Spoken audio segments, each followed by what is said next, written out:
freestyle with this. Sounds good. All right, so we are live, ladies and gentlemen, with Brian Fox.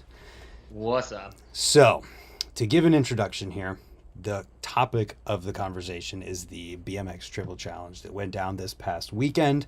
And before we get into talking about anything to do with that, I wanted to make sure that everybody knows that the GoFundMe for Carl Immers and his injury that he sustained at this contest is in the description down below. All those funds go to helping out him and his family in what I can't even imagine as far as like what they're going through and what he's going through. You were there. We can talk about that when we get there if you want to. But the main reason that this whole entire conversation came up and the reason that Brian is here is to talk about the contest, because after Carl's injury, there's it seems like the whole entire BMX world is on fire talking about whether or not these jumps are like too big, too gnarly, the contest is too crazy, or anything like that. And I feel, being the person who won it, you have a great insight on that.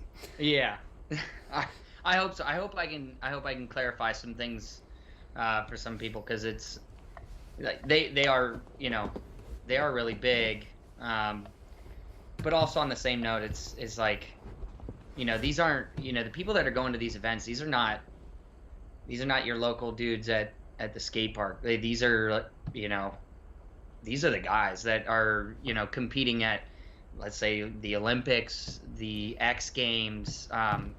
There was tons of X Games medals there at that event, which is pretty wild in its own. I mean, just thinking that, like, I can't believe I like beat those guys. But yeah, I think the jumps are really big and they are really scary, and it's always carnage, a complete carnage fest out there, no doubt.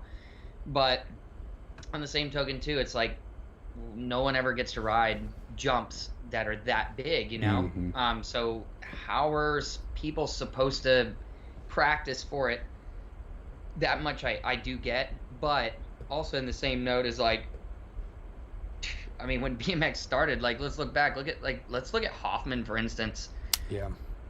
How many injuries, how many broken bones, the head trauma. I mean, some people would say, man, what that guy, it's like saying, like, man, what that guy was doing was so dangerous, like, this isn't safe. It's like, well, no, it's not safe, but that's what we do. I don't know, It's there's just BMX. I was fortunate enough to get out of that contest and, like, be okay and not get broke off like some other guys out there, thankfully. But also at the same time, it's like, that's kind of why we're doing this. We're doing this to compete, or to progress the sport, because it's that's the only way it's gonna get anywhere, is through progression. So and the more that we ride these contests, and also, just to throw it out there, like, dude, we haven't had one of these contests in like a year Mm-hmm. because of COVID. So back before, when they were doing these contests, a couple times a year during, towards the beginning of the year, guys were riding them more and guys were getting more comfortable. If you look back on videos, 2 or 3 years ago and before then, I mean, some of the best riding, some of the gnarliest tricks you've ever seen were done on these jumps. Yeah. And it's like, we hate to see what what has all these guys, like, going down and everything. It sucks, but also at the same time, it's like, that's how progression is made. And all the guys that have crashed or didn't do well at that event, they're more than likely, I think, they're going to want to come back. They're going to want to come back and check it out again. They're intrigued. I mean, I know Brady Baker didn't ride, exactly the way that he wanted to, but I mean, I was watching clips of him leading up to the event and I was sweating it. I was like, yo, this, up and coming kid, and he's going to come to this contest and crush it. Like, I was sweating. I'm not going to say I'm a seasoned veteran, but I've been around for a few years, and I was sweating it. I was like, man, this kid is really getting good. What am I going to do? And he didn't get to do exactly what he wanted to, but I guarantee you that kid, that kid will come back and he'll get better, because he'll ride the jumps more, he'll get more used to it, and eventually, man, that kid is going to be a force to be reckoned with. So I think that's kind of my view on this whole event is like, yes, it's really gnarly, but these events have to go on in order for, BMX to progress. And not to mention for people that didn't get to watch the live stream or anything, like everybody was there. Everyone cheers everyone on. Nobody wants to see anyone really fall and get hurt, but other than the fans, I guess. But we all want to see each other do well. We all want to see each other, succeed and do the best that we possibly can. And that is like such a special thing. You got these like new and up and coming guys, and Kevin Peraza's over here like hyping him up like, dude, that was so sick. You just killed it, for someone like me, a few years ago, I'm like looking up to these guys and they're saying the same things to me, and like, and that's pumping me up. That kind of stuff will change your life. So I think, having an open invite contest, where I guess they had a max of 50 people, but they didn't even hit that. They didn't even hit that max. So there's more opportunities for more people to get involved, but it's tough because yes, the jumps are really big, but and you got to be ballsy to do it, but that's what you got to do to get to where you want to be. And also, just throwing it out there, it seems like this event, this is, they're taking these placings and everything at these events. They're taking all of these riders into consideration when making decisions for invitations for X Games, and that's also something really, really big to look out for, as an up and coming rider, for people like Brady Baker or Tucker Smith, all those kids that are out there crushing it on their way up, man. I mean, they're killing it right now. 5 years ago, they would have been winning contests, and these guys are young, man. They're 10 years younger than me, and I'm like, what the heck, man? So they'll get there. It's just going to take some practice. It's going to take some time, I think. Yeah, you touched on a lot of things that I think are really good, and one of those being the parallel to Matt Hoffman. And if you think back to all these old videos of people on dirt jumps who are absolutely just sending it, like that is the entire video, is just crashes and people sending tricks that they couldn't even do. So I mean, in some aspects it's similar to that, and part of what I wanted to do with this conversation was take all of the responses that I got on my Instagram story and kind of talk through some of the best points that I think came up with you, but I do want to respond too on the fact that these placings are being taken into account for X Games, which kind of like brings a little bit of clarity for some people, which I don't feel like we've had in a long time, of like, how do you get into X Games? Well, now this is like, well, here's a thing you can point to be like, look, you do well here, which is an open event, you might make it to X Games. There is the opportunity, and like the people that are watching that, I mean, there's no other dirt contest. How else are they going to decide? They could keep inviting the same guys over and over, but there could be another kid, some young kid that's, way, way better, that could come out of the woodwork to one of these events and crush us all. Yeah, absolutely. And then, they're like, hey, look at this. We have new talent. It's something new. It's something fresh for X Games. That's what we're looking for. That's what X Games is looking for. It's, watching the new crop roll in almost, because the riders that are here now aren't the same riders that were around, 10 years ago, back in 2012. Yeah, right. And that dirt aspect brings up one point that a few people had in here, and one person that left the response actually participates and helps out at Caddy, but I think there's something that these people might not be considering. People say, this isn't like a real dirt contest, hold it at real trails, hold dirt contests at real trails. And my response to that is like, have you considered whether or not the people at those real trails would even want something like this to happen there, let alone whether or not it's even physically possible to do? If they were my trails, no way. I'm not going to work my ass off, every chance that I possibly have that's free time. I'm not going to be out there digging on jumps that I want to ride or that me and my homies want to ride, and then let a bunch of dudes that we don't really barely know come out there and case the jumps or turn around on the lips and stuff like that. And that's stuff that you see, and also it's like, okay, how are they going to fit? How are they going to have fans? You know, because that's how events kind of work. You know, you have to have fans, because at the end of the day, an event is about, you know, it is about revenue. You know, it's about an attraction. It's about, for the fans, something to watch, because this stuff it's not free. All of that dirt that they use at these contests, they aren't free. The trucks that they use to bring the dirt in, those aren't free. Right. The guys that build the jumps, those guys aren't free. They got to put in a bunch of work. Those guys literally they started bringing the dirt in on Tuesday. Wow, that's and fast. By Wednesday at 2:00, I had been in Anaheim. I pedaled. That was the first thing I did. I went to my Airbnb, stopped off at In-N-Out first, of course. That's a must for me. But then I went from In-N-Out and rode over to the course because I wanted to see if they had any progress. And I was like, well, if I go over there and watch the jumps being built, maybe they won't be so scary when they're ready to go. So I went over there, and by Wednesday, they already had the first jump done. Yeah. And that's insane. They don't have time. And this is dirt we're talking about here. You know, most of the trails out there, these are trails that have been around for such a long time. The dirt has had time to actually settle, to come packed in. These guys are building these jumps in 36 hours, baby. Yeah. That's insane.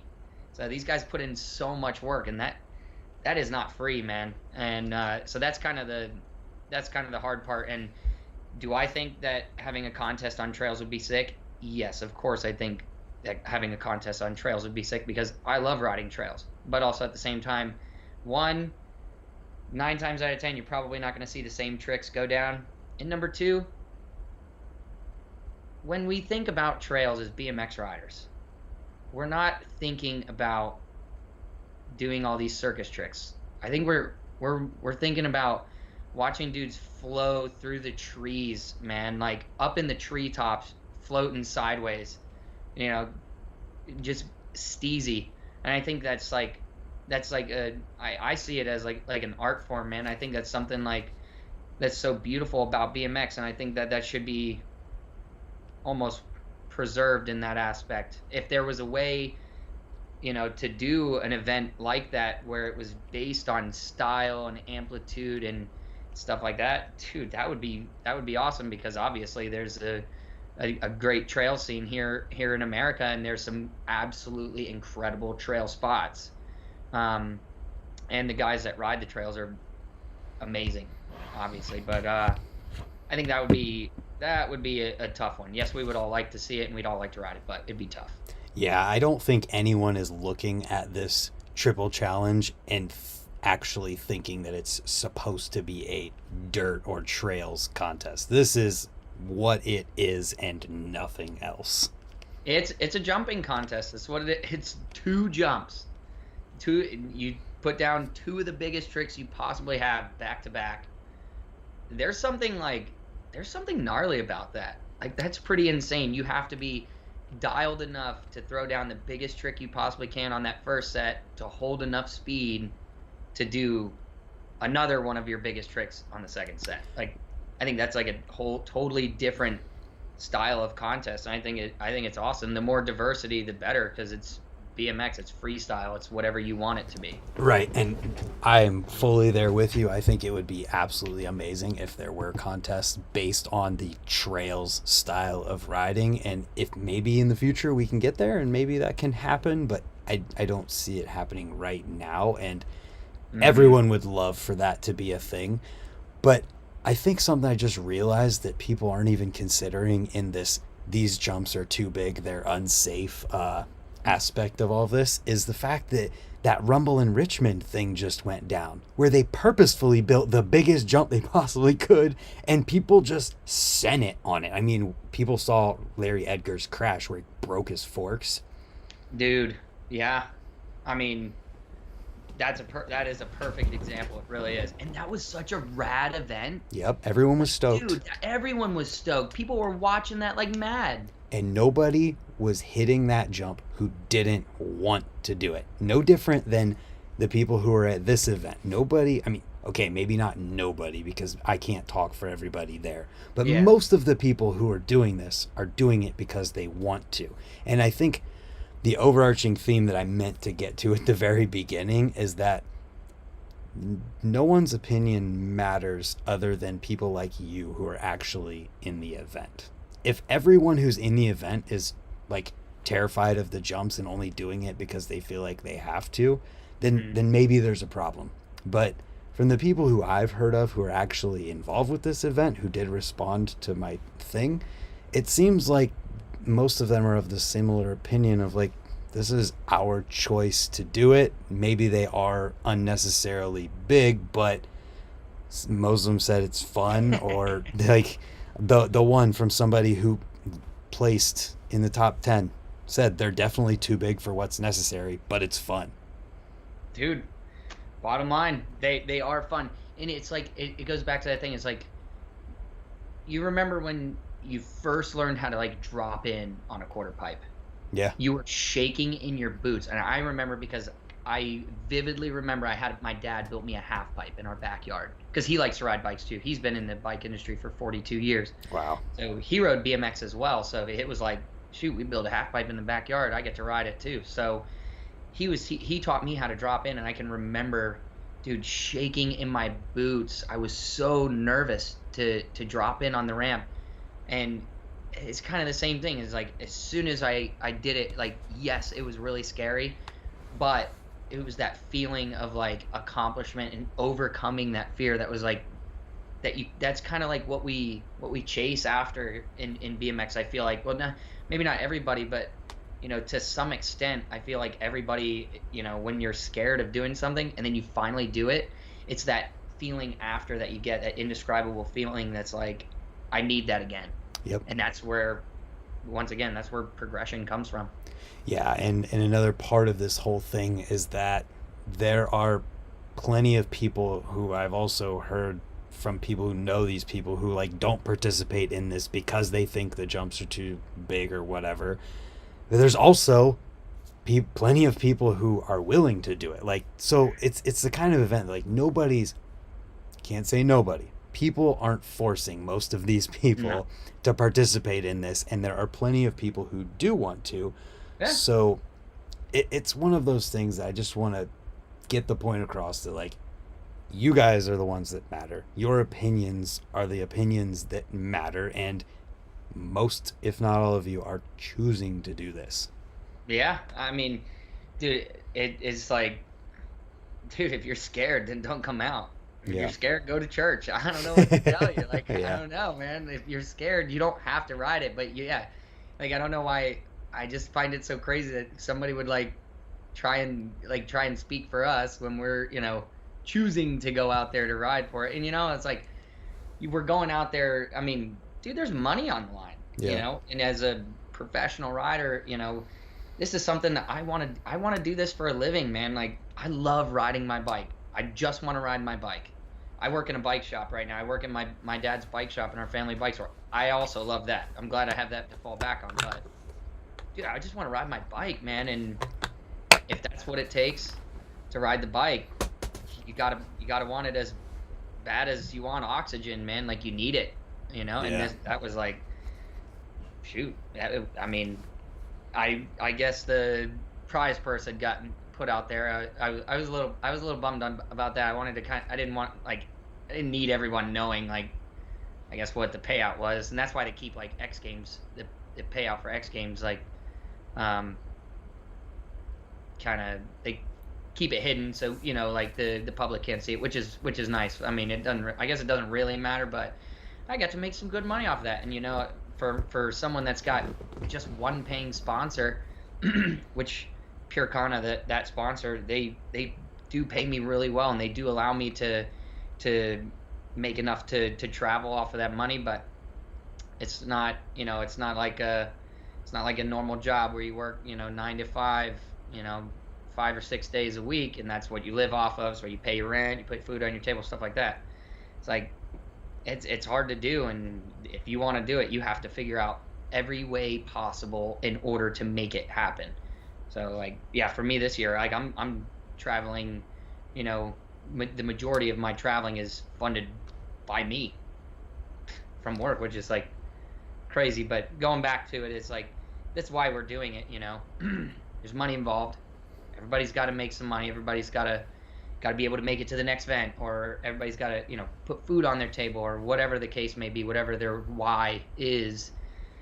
That's why we're doing it. That, and obviously because it is so goddamn fun. Like, that first jump had a 9-foot takeoff and a 25-foot gap. The amount of time that you spend in the air it was like, it's so crazy. Like, it's almost too much time because you have time to think. Wow. And you're just wondering, like, whoa, dude, where am I at? I was so scared. I was so scared of that first jump. I didn't even straight jump it. Like, I just flipped it. I was like, if I was straight jumping it, I'd have to be looking at the landing for like way too long.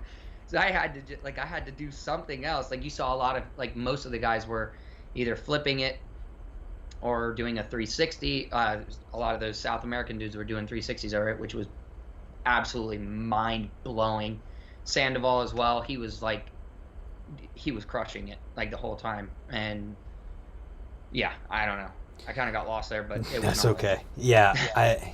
You talked about a lot of great things, and you talked about part of why I was so stoked that you hit me up and even responded at all. First of all, being that you won it, but second of all, being that this whole conversation is wrapped around the ultimate boiling down point of the fact that it's up to you guys, and you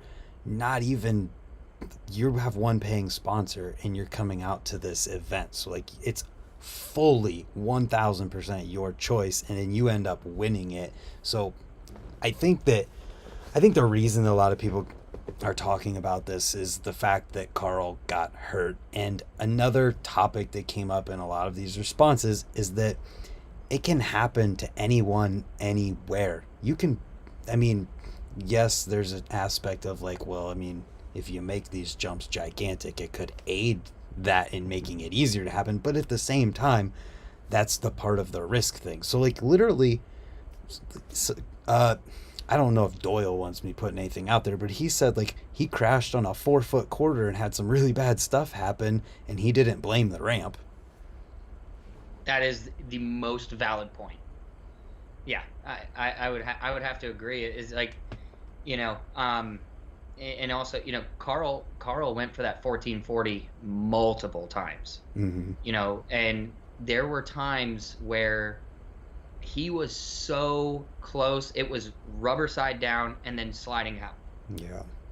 Which, you know, as a BMX rider, if you're going for something, if you land rubber side down and slide out, you are going to get back up. You are going to try it again because you were that close, you know. And Carl is Carl's an absolutely incredible rider. For anyone that hasn't watched anything from Carl, after this, just go watch Carl's Instagram page. It is absolutely bonkers everything that dude does. He did a front flip candy bar over the weekend. That's amazing. I didn't see that. That's amazing. Everyone there was just stunned, and I was like, you know, I saw Carl, and I was like, oh my god, dude, that's Carl Immers, like, that's insane. And so, you know, I had to go up and be like, dude, I've been watching all your stuff on, you know, on Instagram for so long now. It's like awesome to finally meet you, blah blah, dude, you're like amazing. And people being that good, miscalculations happen, and you know, it's definitely not the jump's fault. It was, you know, it was just we're hitting these jumps so fast. It does not take but a fraction of a second to do one small thing wrong to mess the whole thing up. You're spinning 3 times around too, like 4 times. Oh, my bad. 4 times 4 around. Yeah. Times. You have to be perfect, and I'm not trying to like make an argument or anything here. I'm just saying, like, it's very easy to get the tiniest bit off and have it go catastrophically wrong. And it wasn't even that his crash was that it was like a catastrophically wrong thing. He just like landed wrong and the bike turned crazy because of it. It was it was just really bad. I guess wrong place at the wrong time, sort of, kind of, if you know what I mean. Like Mm-hmm. it was just it was a freak accident, you Yep. know. It was a freak accident. It was like nothing I'd ever seen before. I was absolutely horrified, and I haven't still, I mean, it's Tuesday. I have not been able to stop thinking about him since the day of the event. I mean, it's just been like replaying over and over in my head, just like, I'm just thinking about him, and like he's got a family, I mean, he's an incredible dad. If you go on his Instagram page, you'll see that he takes his son out, and they go street riding together, and he's on a Strider, like, Yeah. that's just bottom line rad dad shit. Like, so cool.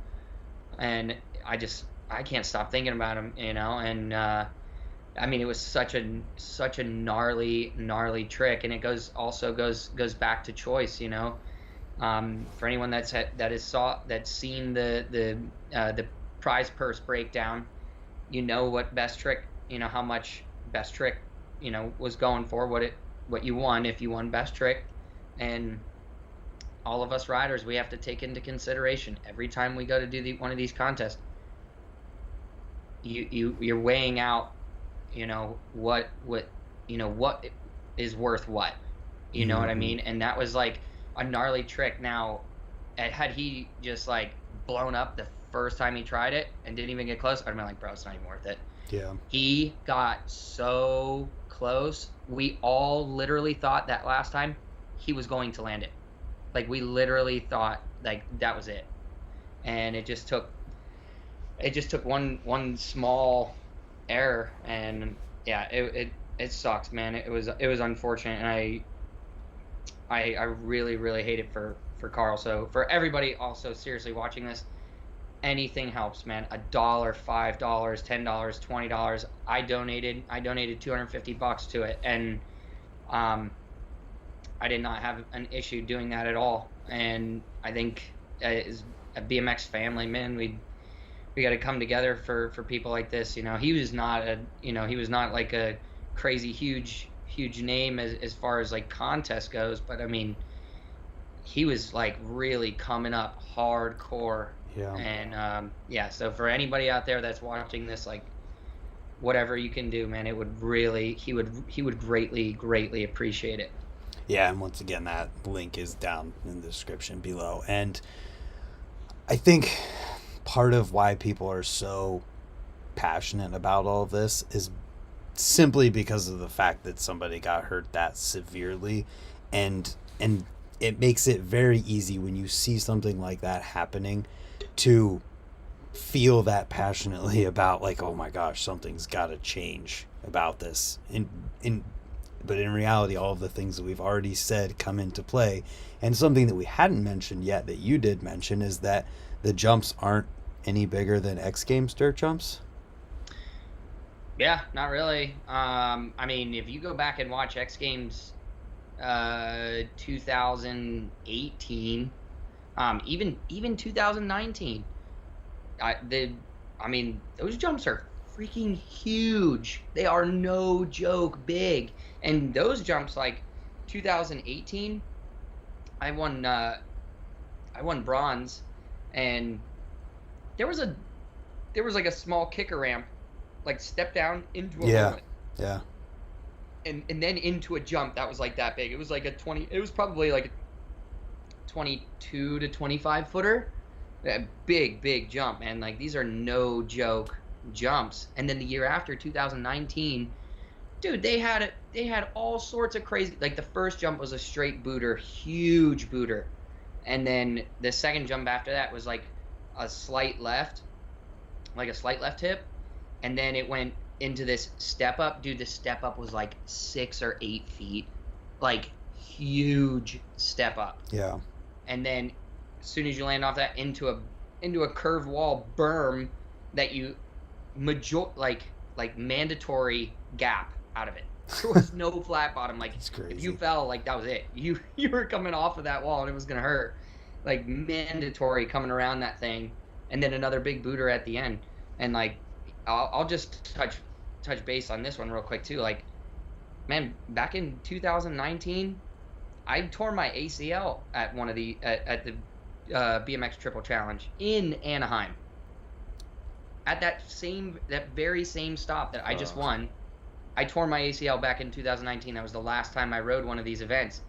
I went into that event knowing what can happen because something bad already happened, and I still rode it because I knew it was on the line. But then again, you also have to think it's like, dude, you can learn from mistakes, you know. Mistakes made, that's how we learn as humans, you know. And I took what I learned at that last one, and hell yeah, dude, that was weighing heavy on me standing up on the roll. And I watched Andy Buckworth double backflip the first jump. He was the first guy to do it this weekend, and I was like, you know, I asked him like, hey man, how is it? Like, what's it like? He was like, man, the thing shoots you out like a cannon. It's so gnarly. It's so crazy. And I was like, I got to do it. And he was like, all right, I'll do another one, and then you back me up. All right. So he went, did it, and then I went after him and did it. I nailed every single double flip that weekend, or this weekend. I nailed every single one that I did, which was like crazy, especially coming after the last time I rode that same exact event. I tore my ACL, my lateral and medial meniscus. Like, it was bad. Serious. You know, like it was awful. It didn't keep me off the bike for that long because I had X Games like only like 6 months later, but I waited like 2 months to have the surgery. So I was like 4 months into post-op and riding X Games.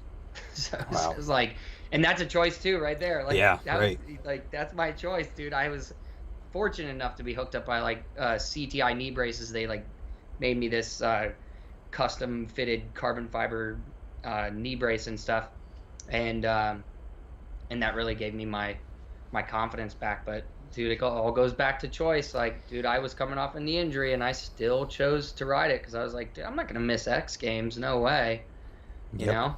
And every single person who rides a BMX bike looks at what they want to do, realizes, I mean, maybe not everybody realizes what can go wrong, but most of us do, and make the choice of whether or not to do it. And I also heard, I don't know if this is true, but you could confirm it, that this event required the riders to prove that they had health insurance. Yeah. So that's another aspect that I'm assuming the general BMX population has no idea about either. Yeah, so I guess just to kind of put it into perspective, so this is not just like a throw together by one of your homies. You know, this is put on by Feld. Feld does Supercross. For anybody that watches Supercross, you have seen the crashes. Yeah. You know who Ken Roxon is. You know what can go wrong and how bad it can get. So, once again, it's all choice. And these guys, dude, they had an ambulance there on spot, ready to go. Right. Like, this is not like we got to take our buddy to the hospital in the back of our van. It's like, no, they had med staff there on spot. And it's not every single contest that you go to where you get that, you know. And that's like, that's nice. Like, that's peace of that. Right there is peace of mind. Like, hey, these guys are not joking around. They're serious, and they definitely take the riders' health in their best interest. You know, they don't want to see us go down. They want to make sure that we're going to be okay if or when that happens. You know, because it's inevitable. Yeah. What we do, you're bound to crash. I crashed like 10 times this weekend. Both my ass cheeks are just like torn up so bad from landing on my ass and sliding down that landing.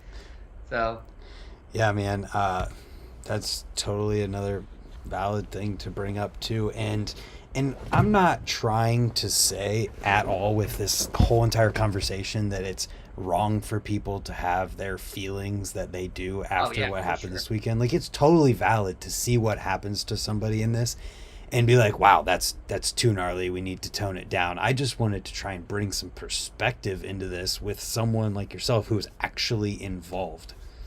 Yeah, and also, you know, like, it's so like watching that, like, heck yeah, man, it's really easy to see bad crashes like that, and watch a contest like that and see that, man, like, man, that's really gnarly, and to have your own opinions about it, or think that it's too gnarly, and like, dude, that's totally valid, but also at the same time, it's like, hey, if for anybody that watches feast contests, X Games, Drew Bezanson is a great example.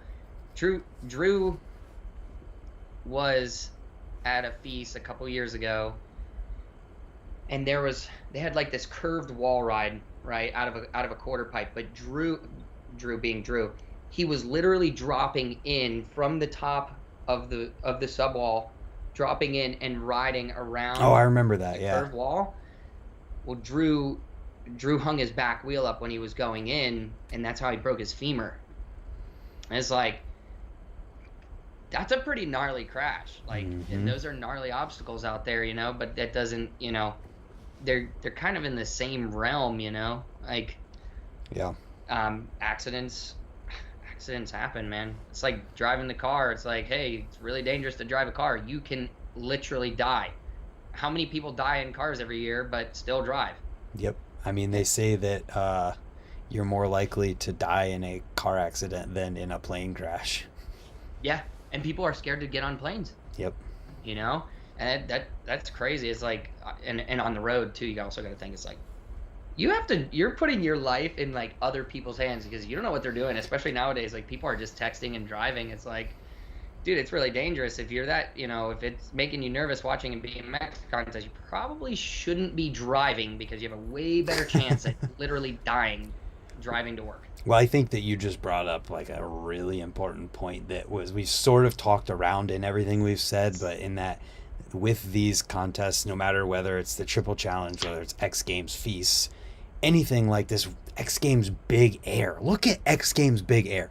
Yeah, let's not forget about that either. In all of those things, these guys are taking their lives and putting them in their own hands. They are in total control of everything that they're doing here. So no one is pushing them down that roll in, or pushing them to drop in and be like, you have to do this flare, whatever you're doing. Double flare on the quarter pipe, or double flip on the gap, or Yeah. backflipping into the roll-in like our Willie did. Like, dude, it's pretty gnarly. And that, like, that's like one of the most that is like, without a doubt, the most highly anticipated event at X Games. That's like the most memorable thing for people watching X Games. Like the Jake Brown incident, the skateboarder, some number of years ago, that hung up on the coping. Yep. And then he got up and kept riding. The dude literally fell out of like a 4-story building to flat ground. Yeah. Like, dude, that was brutal. Yeah, man. Absolutely brutal. So some of the other questions that I had with this too, since we've kind of beaten the dead horse of that this is the riders' choices and it all comes down to them, I've also wondered, like, it just disappeared. I also wondered, like, who these events are for. Like, who is the target audience? Like, is it for the general public? Is it for BMX? Like, who is the contest aimed at? So, for anyone that doesn't know, so these contests in particular, all of these events take place at the Supercross races. So Supercross Live, they travel around the country doing their, the dirt bike races inside the arenas. Well, outside of the arenas is what they call like the pit area. So that's where all of the motocross races, that's where their teams, trailers and all that stuff, that's where all that stuff is. And so what they do is they have like a special pit pass that you can buy when you go to the event. So what you do is you buy this pit pass, and then you get to come inside the pits. You have a chance to meet the guys that are racing that evening. You also have all sorts of, there's different food vendors, stuff like that, other sponsors of the event, stuff like that, showcasing their products, obviously, like Suzuki, That's kind of a bad example, but Honda, Yamaha, Kawasaki, KTM. Those are the big four, and Husqvarna. Those are the, they're kind of showcasing their products. So a lot of these people that are coming in, they're motocross fans. The vast majority of them ride motocross. So they're promoting that to them. So as a side attraction, they'll have a couple different little things going on. Like, for example, next to where the BMX contest was at, there was another piece of the parking lot that was roped off. Excuse me. Another piece of the parking lot that was roped off for the like stunt bikes. So they're like crotch rockets, but they do like wheelies. Oh yeah. And stuff. You've seen that. Yeah, I got a couple friends that do that. So there's a couple guys that ride those, and they perform some stunt shows and stuff. And then they'll have, what's really cool is they have this this portable pump track. So they have a pump track set up, and the kids can actually get on a bike that's right there, and allow the kids to ride on the pump track and stuff, which is like so rad. Like, it's super cool. It's a total family event. And also, in addition to that, they have the BMX contest. So the BMX contest is there simply as a show. It is an attraction. It is for people that are attending that pit party, that have bought that pit pass, to go in there and have something cool to watch. And man, those fans in there were like, dude, they were phenomenal. They come up to you, they want to talk to you, ask you questions, take pictures, stuff like that. They're super intrigued. And as far as I'm concerned, when we're putting on these events, it's no different than a BMX show at a school. You have no idea who's watching. There could be some kid in the crowd there that, his parents, they brought him there because they wanted to show him something different. They're trying to find something that interests their child. You never know. That child could watch the BMX competition and be like, whoa, that's so badass. I want to do that.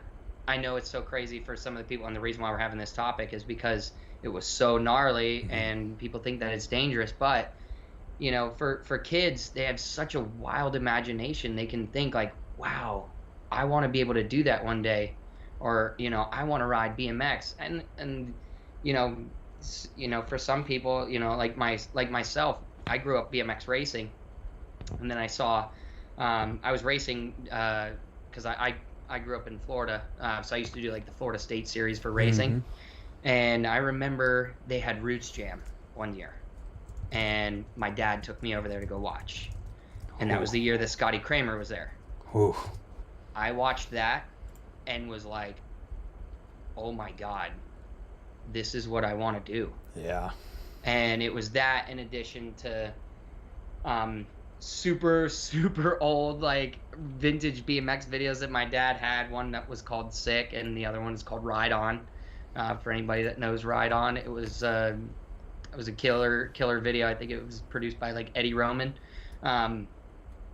but just really killer video. And that's why I think that this dirt event is like so important, because it's opening it's opening BMX to a different audience, but an audience that can somewhat relate, because they're there for a motocross event. Yep. So you never know. There might be a kid that's there that loves motocross, but his family just can't afford it. But they can afford a bike, and that's pretty cool. So we're getting kids into BMX, and that's what it's about. It's about growing this BMX family that we have, and you can obviously see how special it is from, Carl's incident. Look how many people have already donated. It's been one day. Yeah, it's over like 16 grand already. That's incredible, and that's a family, man. Like that's pretty amazing. And for some kid who might have some kind of some kind of trouble in life or something that needs some kind of an outlet, BMX is a pretty damn badass outlet to get into, Yeah, man, it's a very perfect thing for the BMX to be at, because if you've ever been at a dirt bike track, the amount of kids there riding around on complete BMX bikes is definitely a bunch. Oh yeah, tons. And also going back once again, man, like the other reason why this event is so important is because it's an open invitation. They have a rider cap of 50, which wasn't filled this last stop. There's a rider cap of 50 that is completely open. If you want to go, if you think you have what it takes, you can go.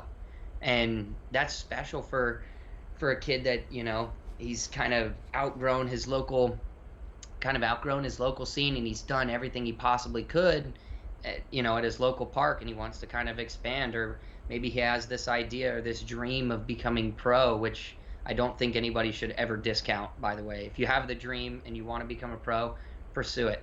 Yep. Don't ever let anybody tell you can't do it, because I'm a prime example. Because people told me a million times growing up that I couldn't do it. But it's special. It allows these kids to come in and ride this event and learn and watch the pros, and be able to learn from that, and also have the opportunity to make that jump, make that next step into, becoming a pro rider. Because also you never know who's watching. I saw Robbie Morales out there. Yeah. You never know. Maybe there was some kid out there that was absolutely crushing it, and Robbie Morales was like, "Hey man, let me hook you up with a bike or whatever," and that's how it starts. Yep. And also the aspect of the fact that they get to ride with and see all of the riders there too, because I can guarantee, I wasn't there, but I can guarantee that there were more pro riders there than just the ones competing. Oh yeah, there definitely were, man. There was there's legends out there, and unfortunately, vast majority of kids that ride BMX have no idea, because they don't, they're not watching BMX history or anything. Mm-hmm. Me, man, not to say that I know everything about BMX history, but I like to think that I know a good bit.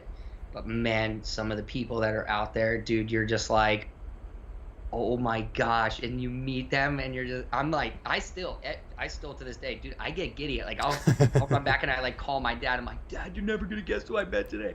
And he's like, no way, dude, that's crazy. That's awesome. It's really awesome, and you get to meet all these people, and dude, there's literally nothing more badass, in my opinion. There also has been, I don't know if they're going to do it this year or not, but there's been the other style of the triple challenge with the makeshift courses with wooden ramps too.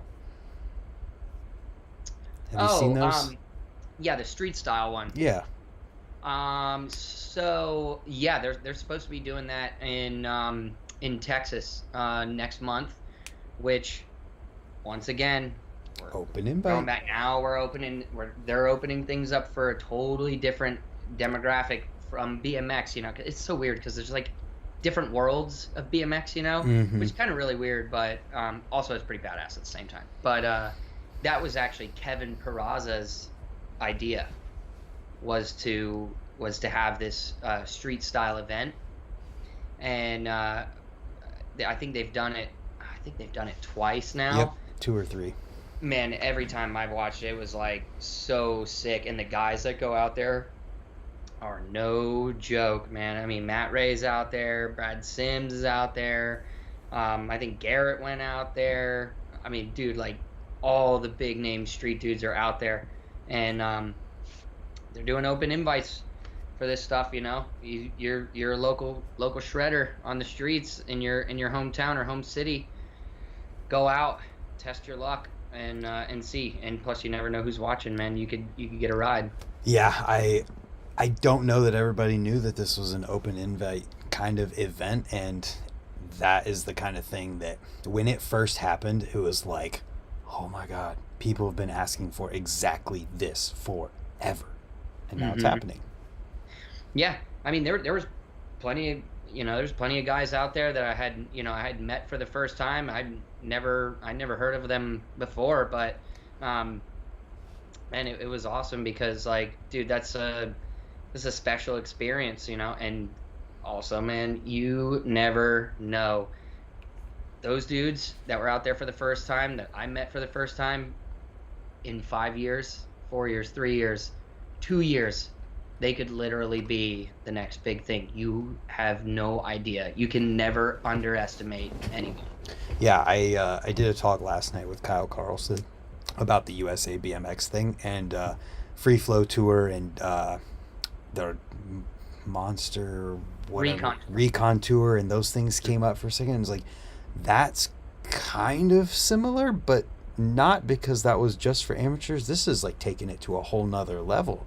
If you could be an amateur and come into this thing, and if you're good enough, you could end up competing against the pros. Yeah. But it's a similar concept, and it's traveling all around the country. Yeah, man, and there's a lot of kids that are doing that, and I did one of their events last year in September, and I know, I know all the guys that are putting these events on, and these guys literally, this is what they're doing for work. They are putting these events on for work. So this is something special. This is not some outside, major company or whatever. I mean, it is USA Cycling that's doing it, but we're not talking about a massive multi-billion dollar, Mm-hmm. energy drink company or something like that that's putting it on, where they don't really need it. But USA BMX is literally BMX. It's USA BMX. That's their company, Yeah. And so for them to put on an event like that, man, is like so special. And when I got to go out and ride the one that they had at Woodward, dude, that was badass. Like, they had so many kids that were like rippers, man. Yep. I was shocked. I was blown away. I was like, wow, because I hadn't seen an amateur park contest in quite a few years. Right. And it just made me feel so good. I was like, all right, there's another crop. There's another, there's gonna be another crop that's gonna roll in, which is great. I know one day my time in BMX as a professional, it'll be up. It's got a timeline on it, but it's great to see that there's gonna be more kids that are gonna come in and take all of our place. I think that's special, man, and everything that they're doing. I'm really glad that Kyle signed on with them too. Yeah, me too. Dude, he really does a phenomenal job too. Like, I was just watching the videos from the contest earlier today, and just kind of checking out all their recaps and stuff. And I was like, man, that was the best. That was the best thing that they could have done, was bring Kyle on and do that, because, man, I think that's really going to open up a lot of doors. And I think there's going to be a lot more kids that are traveling to these events, and they have so many stops too. Yep. That's the crazy part. I think it's so many. 8 this year, and I think they may look to do even more next year. But just combining that series with the Triple Challenge Open invite thing, then you add Feast into the mix, which I'm pretty sure that's open too. Feast, actually, now I think you actually have to qualify. Oh, it used to be open though, didn't it? You have to have, I think it's like, I want to say maybe it's 150 points. I could also be wrong. You might have to only qualify in order to get into the Worlds. Oh, okay. But I do think, or maybe it's like 50 points or something, which is measly. Like 50 points, like you can get mid-pack at a C1 event and get 50 points or something like that. And so even that event too. But that's what's nice also, is like not everyone can ride that event, and that's kind of a nice part of it, is that, okay, since not everyone can ride that, that's a goal. Like, that's something where kids, like, they can't just go. They have to work for it in order to go. Yeah. And that's pretty nice. So it kind of keeps that drive, for the kids, in order to, like, step up their game and take it to the next level. Yeah, I think then that gives kind of a structure to things that hasn't exactly existed in the past, where you've got this almost blueprint of, like, here's the steps that you have to take to get to where you want to go if you're trying to get there. And I know that is what the goal originally was for USA BMX Freestyle. They've pretty much done it. Now you throw in the Triple Challenge being open, Feast being what it is.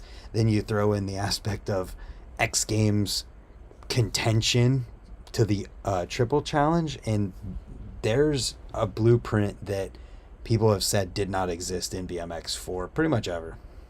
Yeah, when I was coming up, it was like, I rode a lot of the Florida BMX series, so but that's also another series that is available.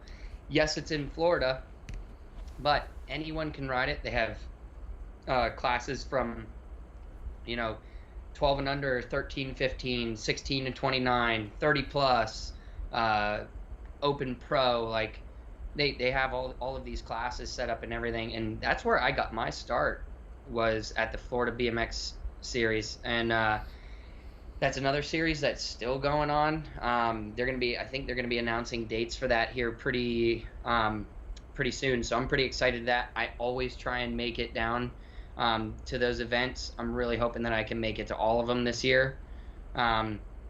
Just because those events are like, they're so special to me, because that's where I got my start. That, and also like, dude, there's new up and coming kids at those events, and not to blow smoke up my butt or whatever, but dude, that can be special. Like, if I go down there and I meet, all these kids and everything, and they can be pumped on meeting me, but at the end of the day, I'm just like a normal regular dude who does stuff on bikes. But dude, that can be special for a kid. And man, if I can do that for a kid, man, like that's awesome. So that's another really great event. So they're really, now there's so many outlets in order to get there. And it really, like you said, man, you said it perfectly. There literally is a blueprint on how to make it to become pro. And that's something that never was. When I was growing up, it was like, I did the Florida BMX contest series, and then my time was just after free flow, is when I started like actually getting better and wanting to seriously ride contests. So I really had nothing. And I actually remember I teamed up with a guy in Florida to film an edit. And the plan with the edit was to basically present it to Do Tour, because I know a guy who is who kind of helped to guide me in the right direction growing up, on where I needed to be and everything. So he was going to help, and I was basically going to make this video. He was going to show it to the rest of the, they had like a board basically of people that would vote yay, nay. And so I made this edit to try and make it into Do Tour, and it just so happened to be the very last Do Tour ever that Andy Buckworth won. I didn't end up getting a spot, but I lost it to Ben Wallace. So I really wasn't upset about that, because Ben Wallace is like seasoned, number one, and number two, Ben Wallace is fucking badass. Yeah, it's Ben Wallace. So, but yeah, it's like you said, man. There's an actual blueprint now, and that's something that I didn't really have until the Recon Tour came up, and that's really where I really started to come up, is riding the Recon Tour, and then eventually started riding Feast back when it was an open invite. You just had to fly halfway across the world to ride it. So you had to have either be really good at eating ramen noodles for breakfast, lunch, and dinner, or have a mommy and daddy that had a bunch of money. And I was eating a lot of ramen noodles. Yeah, but you did it. You're doing it right now, and grateful, so grateful for it, man. Like this is just like it. And just to reiterate, like, for anyone that is thinking about it or thinks that they can, it's like, if you think that you can, you can. It just depends on how bad you want to do it, because I was that kid, man. I was like, had people in my ear all the time, just like making fun of me because I was like a park rider, be like, calling me Do Tour or whatever, this and that. And, like, I just had to block it all out. And that's what I wanted to do. And if anybody out there wants to do it, I don't care how old you are, man. If you want to do it, you can make something of yourself in this BMX world, And I will tell you, though, you're not going to make a crazy living or anything like that. But it's not what you're in it for, man. You're in it for the experiences. I don't make a crazy amount of money or anything, but I've gotten to travel all over the world, and that's something that I never ever would have gotten from anything. I guess the only way would have been going to school and going on a foreign exchange program, which you need money to be able to do that. Yeah. Which I didn't have. And yeah, man, it's like, it's the greatest opportunity ever to be able to see the world and have all these crazy experiences, and have these heroes where you meet your heroes. And I can honestly say, man, all these guys that are out here that are big name pros, the vast majority of them are literally who they are on camera. Yeah. Pat Casey, Kevin Peraza, Mike Varga, all of these guys, man, they're just Bryce Tryon especially. Oh my God, I love Bryce Tryon so much. He's like my boy. But these guys, man, they really are just the best dudes. It doesn't matter if you just started or if you're coming up. They're going to treat everybody the same, and they're never going to be like, acting like they're, better than you or whatever. They're good people, man. And yeah, I guess all I'm trying to say is, like, anybody can do it. You just have to want to do it. Yeah. It seems that you don't get to that point in BMX by being an asshole. No. Yeah, man, you literally have to, like, make sacrifices, man. Make the biggest sacrifices. Yeah, I mean, you've done it, and you've been doing it for years, and it's pretty rad that, like, we had never talked before today. No, I know, yeah. It's crazy. You and just hit me up. We've been on here for an hour, almost an hour and 10 minutes, Yeah. It's like shooting the shit on BMX. It's awesome, man. And the thing that blows my mind is it all just came from me asking questions in an Instagram story. And now we're here. That's what's so cool about BMX. Like you said, meeting your heroes and getting to meet people that you look up to. And I'm sure you've met Scotty and became friends with him after you looked up to him at Roots Jam. You know what? This is, like, so gnarly. So after the contest, I got a message from Scotty. Hold on. I will this weekend. Just because of how proud I am. Like the thing you just won. Yes. So Scotty sends me a text message at 9 on Saturday, 9 p.m. Congrats on the win. Good to see you back on top. Nice. Dude, like, Scotty Kramer messaged me.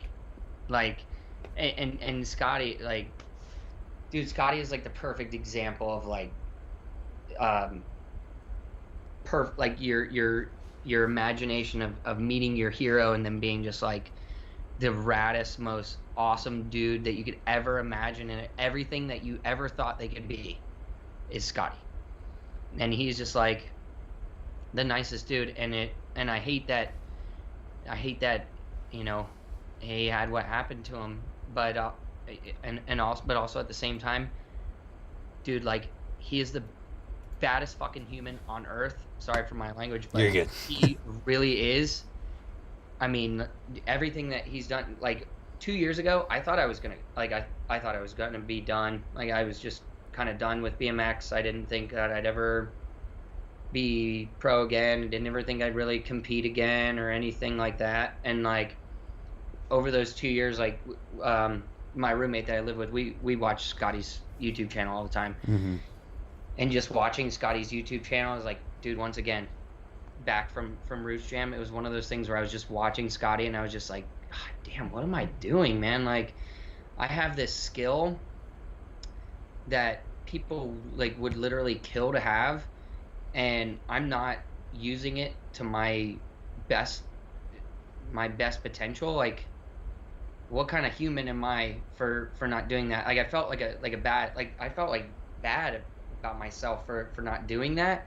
And watching Scotty's videos, I was like, all right, man, we got to make a change. Like, you have to do this again. You're not done just because you hurt your knee. Like, dude, you're not done. You need to go back for it. And yeah, I just buckled down and started training and really just saving all my money, man. Living off of, living cheap as I possibly could, just to save my money so I could travel again.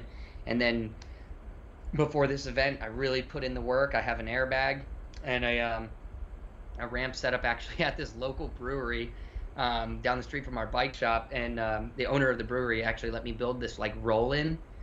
that stays there at the brewery so I can set my airbag up anytime. And that was his whole, that was our whole idea, is that I can come out there and train whenever I need to. And I went out there and I trained my butt off, and like literally would go out and do 5 double flips, 5 1080s in a row every time I went. And if I crashed, I had to start over until I was doing 5 in a row. Perfect. Yeah. And so, yeah, it was really special, man, because that was already like a crazy emotional day, just because like the last time I rode that contest, I tore my ACL, and it almost like ended my career, like almost made me quit.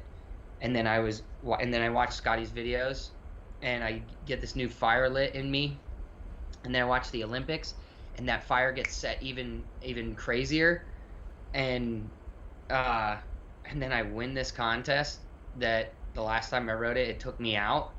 And then I get a message from Scotty. It's just like, dude, it's been the craziest like circle of events ever. And it's just been like, I can't even explain it. I'm just so like, I'm so grateful to be able to do this, and to be able to like know people like that, and to be able to like talk to people like Scotty, to talk to people like Kevin Peraza and Pat Casey, Mike Varga, and like all these dudes, I keep naming Pat, Kevin, and Mike because like I don't know, that's always like my crew. Like that's who I like hang out with most when I go to these contests. But they're just like the best dudes. They really are, man. I'm just so fortunate to be able to do this, and so grateful.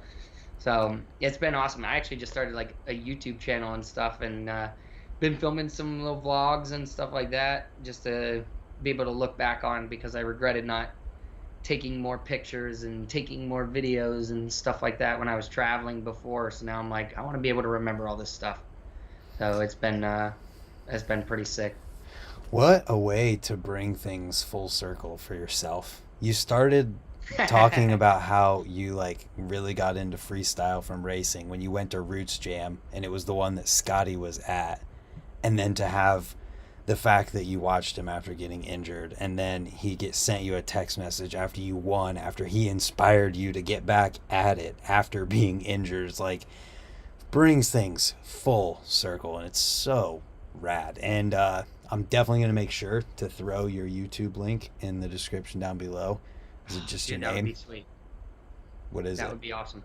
Is it just your name? It's yeah, it's just Brian Fox BMX. I'm actually going to be building up my new bike that I haven't told anybody about. Ooh. So since I'm not riding for radio anymore, I bought a bike. It was the first time I bought a bike in quite a number of years, and yeah, I'm really pumped on it. So I'm going to be doing like a build video and everything, and I got these really badass wheels I'm about to build up with some crazy spokes.